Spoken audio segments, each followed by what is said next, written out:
ഇന്നത്തെ വീഡിയോ നമുക്ക് key frame shape എങ്ങനെ സെറ്റ് ചെയ്യുന്നതാണ് നോക്കുന്നത്. സിമ്പിൾ വീഡിയോ ആണ്. നമുക്ക് 2 ഷാർപ്പ് ലൊക്കേറ്റ് ചെയ്യാം. ടോപ്പിൽ ഷാർപ്പിയും ടോപ്പിൽ ഒരു 10 ഷാർപ്പിയുണ്ട്, ബേസിലൊരു 10 ഷാർപ്പിയുണ്ട്. നമുക്കൊന്ന് പൊസിഷൻ ക്ലിയർ ചെയ്യാം. ഇനി നമുക്ക് ഷേപ്പ് ആൻഡ് ഇഫക്റ്റ് എടുക്കുക, കീ ഫ്രെയിം ഷേപ്പ് എടുക്കുക, ക്രിയേറ്റ് കൊടുക്കുക. നമുക്ക് ആദ്യം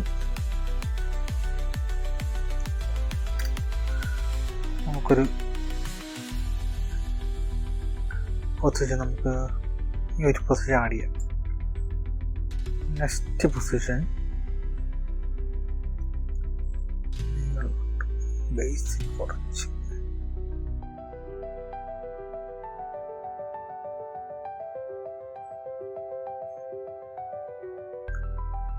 രണ്ടാമത്തെ ഫ്രെയിം ആഡ് ചെയ്യാം. 2 ഫ്രെയിമായി. അത് കഴിഞ്ഞിട്ട് നമുക്ക് ഫിനിഷ് റെക്കോർഡ് ചെയ്യും.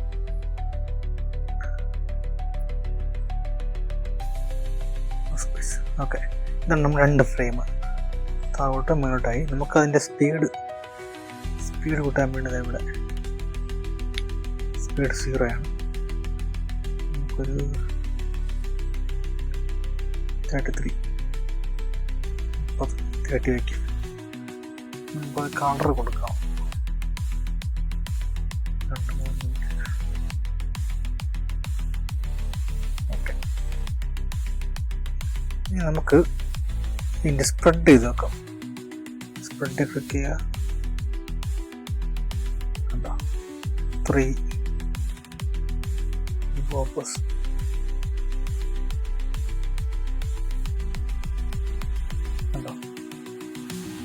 ഡയറക്ഷൻ വേണമെങ്കിൽ ഡയറക്ഷൻ വയ്ക്കാം.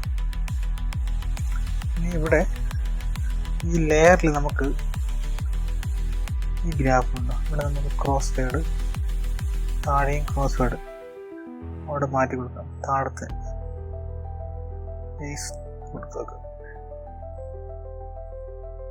ഗ്രാഫ് മാറുന്നതനുസരിച്ച് നമ്മുടെ ഷേപ്പ് മാറിക്കൊണ്ടിരിക്കും. നമുക്കിതിനൊന്ന് സേവ് ചെയ്യാം. റെക്കോർഡ്, മോഡ്, എക്സിറ്റ് ചെയ്യാം.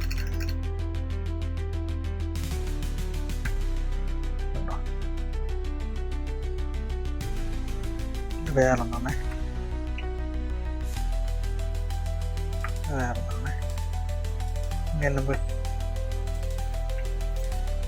ഇങ്ങനെയാണ് കീ ഫ്രെയിം നമ്മൾ ആഡ് ചെയ്യണം. ഓക്കെ, ഇന്നത്തെ വീഡിയോ ഇതാണ്. മനസ്സിലായെന്ന് വിചാരിക്കുന്നു.